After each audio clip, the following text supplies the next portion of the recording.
Cosa ci prepariamo di buono oggi? Ci prepariamo la mia lasagna. La vostra lasagna la preparate voi, perché io già immagino i commenti sotto a questo video, che ne saranno tanti. Però questa è la mia lasagna, ragazzi. Ditemi come voi fate la vostra lasagna.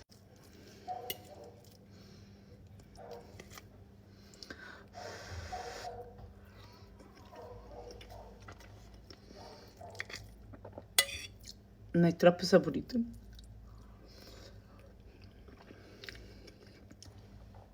Prepariamole insieme. Andiamo. Per il sugo, olio di oliva, cipolla e macinato.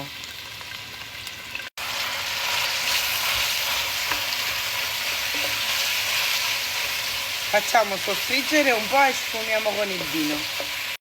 Ho aggiunto la passata di pomodoro, aggiungo un po' di acqua, sale, se avete anche un po' di basilico, copro e faccio cuocere.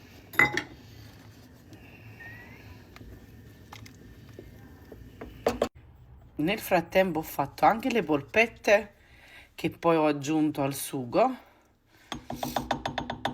e il nostro sugo è pronto, ci possiamo fare la nostra lasagna.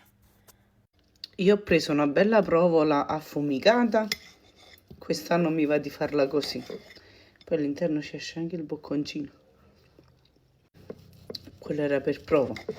Poi vi volevo chiedere una cosa, visto che avete preso una malattia sui miei video, sulle ricette originali, voi a casa vostra cucinate la ricetta originale anche se non vi piace, oppure fate una cosa come piace a voi? Cioè, come funziona? Ma per esempio, se a me la lasagna a casa mia con la ricotta non piace perché la mangio solo io, c'è chi la fa con la ricotta, ma qual è quella originale? La mia, quella con la ricotta, quella con le polpettine all'interno, c'è chi mette l'uovo sodo. Io penso che la mia sia la ricetta originale, è la ricetta originale di casa mia, perché a noi piace così. E per quello che costa una cosa e la devi fare, non la devi nemmeno mangiare, penso che non ha senso, no? Che dite? Mettiamo un po' di sugo, così, poi prendiamo qualsiasi tipo di lasagna e la mettiamo qua e si vede che non sono geometre, io ve lo dico sempre.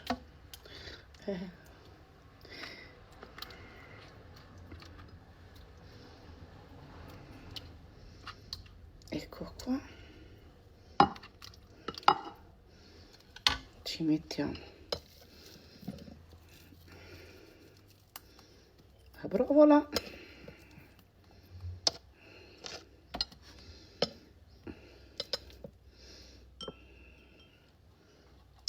e formaggio grattugiato.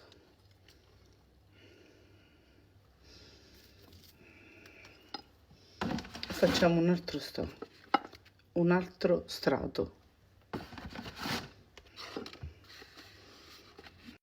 Ho fatto a pezzettini 2 polpette perché non ho avuto voglia di fare le polpettine, eppure ce le ho messe dentro.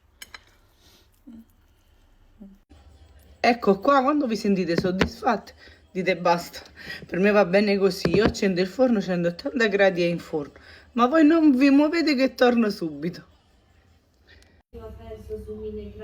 30 minuti ed è pronta.